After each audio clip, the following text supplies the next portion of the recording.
Do you think high ISO is ruining your images? It's not. It's the way we use it. I use ISO just to create a look, not to fix exposure. So let's break this down. We're going to talk about what not to do when using high ISO. So if we are going to use high ISO, let's use it the right way so this way you can take advantage of all its features and not fall prey to all the negative that it comes with. Point number one, underexposing at high ISO. You know that feeling when you take a unbelievable image and then you come back home and you see and it's full of noise. It's so frustrating, right?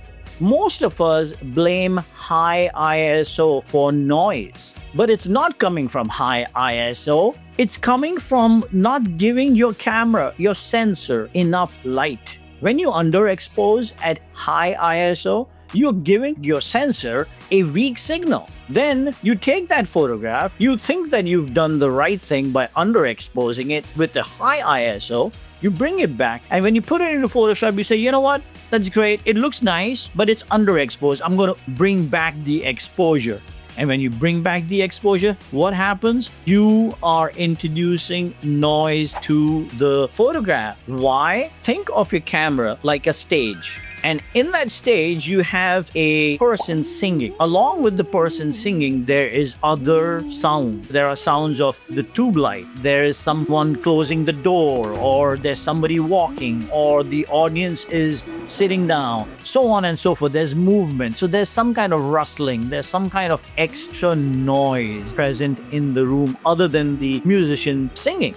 So what happens? If the musician gets enough volume, in other words, if your photograph gets exposed correctly, then you cannot hear the additional rustling of the sound and the tube lights and so on and so forth. But if the singer is singing very, very softly and then you crank up the volume, everything goes up. It's exactly the same way in photography. When you use high ISO and then you don't expose it correctly and you underexpose it, then when you bring it into Photoshop, yes, it's increasing the exposure on your subject, but it's also increasing the visibility of all the noise because the noise is there. The noise comes with a sensor. Every single sensor has noise in it. Once you increase the exposure on your subject, the noise comes up as well, and that is what you want to avoid. So, what's the fix for this? If you are going to use high ISO,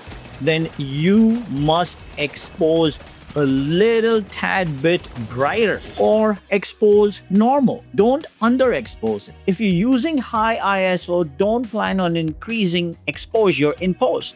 That is the fix if you want to use high ISO. If you're going to use high ISO, don't ever underexpose. Okay, so point number 2.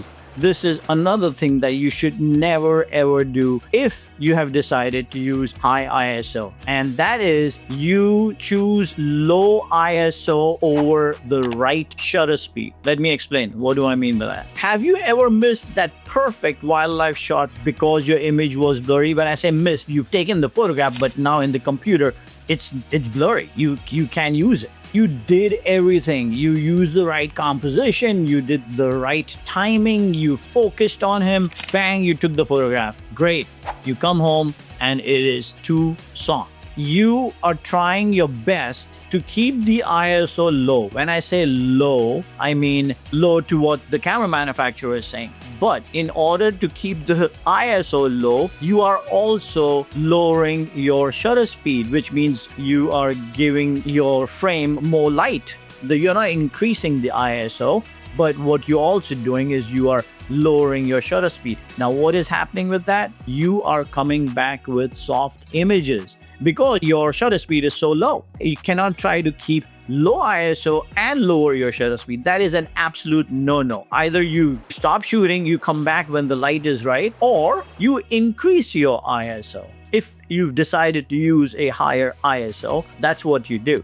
No matter what, you are going to be at a loss by shooting it with such a slow shutter speed. And the only way you'll be able to increase that shutter speed is if you also increase the ISO, right? In order for it to get the movement. I mean, wildlife moves really, really fast.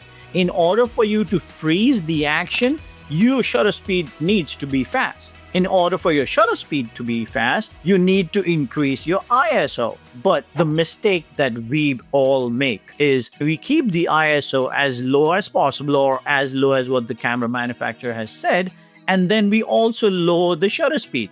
Well, here's what I do. If I cannot shoot with the ISO I want, which means whatever the camera manufacturer has said, and I cannot get the shutter speed right, I walk away and I come back when I can shoot with the ISO I want, because ISO for me is a look. It's not a tool to correct my exposure. So I will walk away, come back when I can shoot it with the right ISO and the right shutter speed. If you decide to use a low ISO, do not lower your shutter speed. If not, soft images are coming home. And the only way you're going to fix this is thinking of motion is priority, and let the ISO rise. If it means introducing a little bit noise, it's okay. Noise is better than having blurry images. Sharp wins, blurry does not. Okay, so point number 3, do not crop. You are in the field, you've gone and you've taken some amazing photographs with high ISO, and you've come back and you're like, wow, this is great. I love it. Everything is perfect. I've used high ISO. You've frozen the action and you've got the right aperture. Everything is perfect. But here's the big one. The subject is a little too far. So what do? You crop it. And what happens when you crop something? You're basically zooming in. So if you're going to zoom in to a high noisy image because you've used a higher ISO, then what happens there? You are also increasing or bringing closer to you the noise. And that is a absolute no-no. And I tell you something, this point number 3 is a killer. I don't think this ever gets fixed because you're putting it through all these different kind of softwares to clean it up, but it's not going to happen. It'll never come out the right way. The fix to this is, if you know that your animal is XYZ distance away from you, walk closer. Walk closer. Try to get the animal as big as possible in your frame instead of cropping, because the minute you crop and the minute you go inside, your noise is going to get bigger, and then bigger noise is very, very, very challenging to clean up in post-production. So point number 3, keep in mind, do not crop when using high ISO. So if you guys think that these 3 points were valuable for high ISO, wait till you reach the 5th one. Okay, so point number 4, not knowing your camera's ISO limit.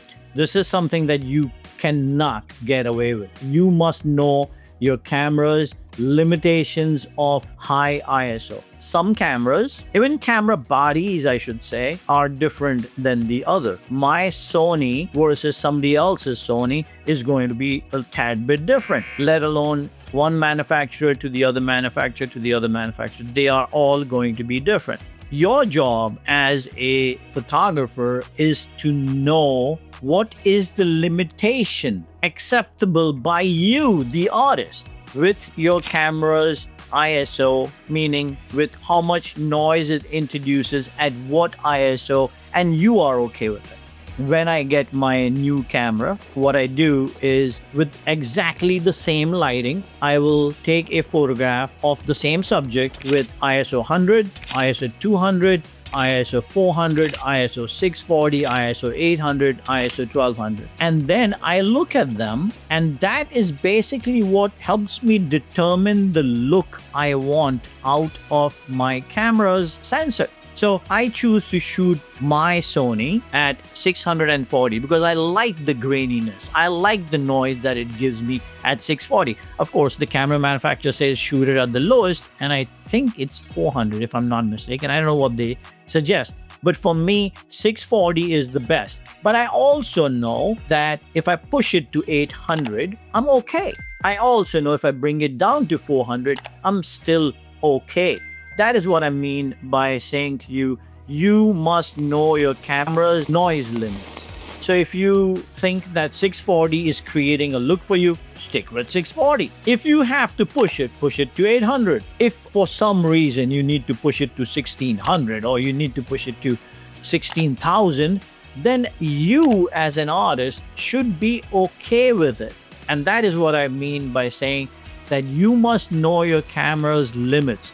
Is shooting at 16,000 ISO okay for you as an artist? If it is, that's amazing. That is what you got. There is no hard and fast rule of how much noise should be there in your photograph. You are the artist. You determine that. Knowing your camera's ISO is so important to create a look.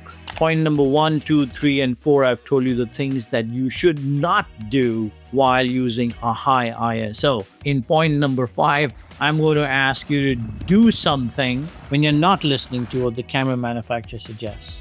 The way I have created a look for my images with that one particular camera, I've created the look at 640. That's the look I like. That's the graininess I like in my images. That is what I sell. I use that for fashion.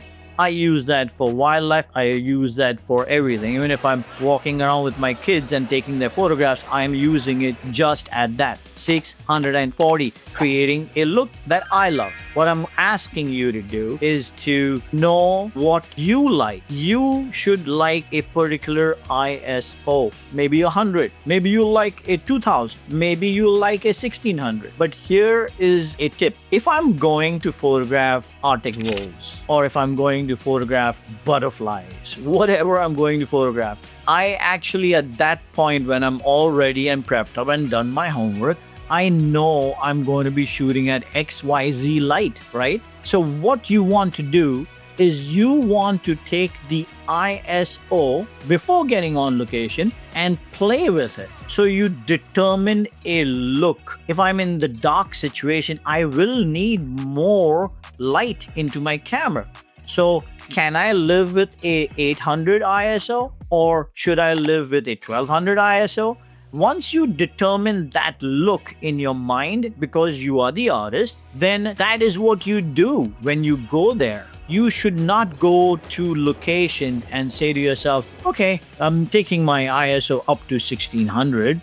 No, determine that before, because then you know when you come back, it's not going to be a disappointment. You'll know what kind of grain your photograph is going to get. And that is the look you have already decided before going there. I tend to stick with 640 all the time. It may not be right, but that's the look I like, so I stick with it. But if I am going to photograph something that is not going to show itself to me ever in a little bit more light, then I will change my mind and I'll say to myself, hey, you know what? Maybe I'll shoot with 1600. Do I like that look? No one is going to decide that for you. You are the only one that's going to decide whether you like that look or you don't like that look. I mean, your clients won't decide that either. They don't even know what they're looking at, right? So you have to decide as an artist if 16,000 is good for you or 1600 is good for you or 640 is good for you. Determine what makes a better, artsier photograph by pumping up your ISO before you get on location. All right, so the way you're going to do that is you are going to start looking at ISO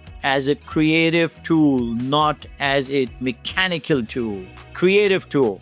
I am going to photograph in darkness. Okay, cool. I like the graininess. Pump it up. I am going to photograph in normal light. Okay, I don't want so much grain. That is a creative choice you make. All right, guys, I hope this was good. I know I've always preached do not use any ISO other than what you want. And that is what I'm sticking by. I'm asking you guys to do the same thing. But if you do choose to use high ISO, think of point number 1, 2, 3, and 4, and you will come back with better images. Until the next video, I'll see you guys later. Thanks.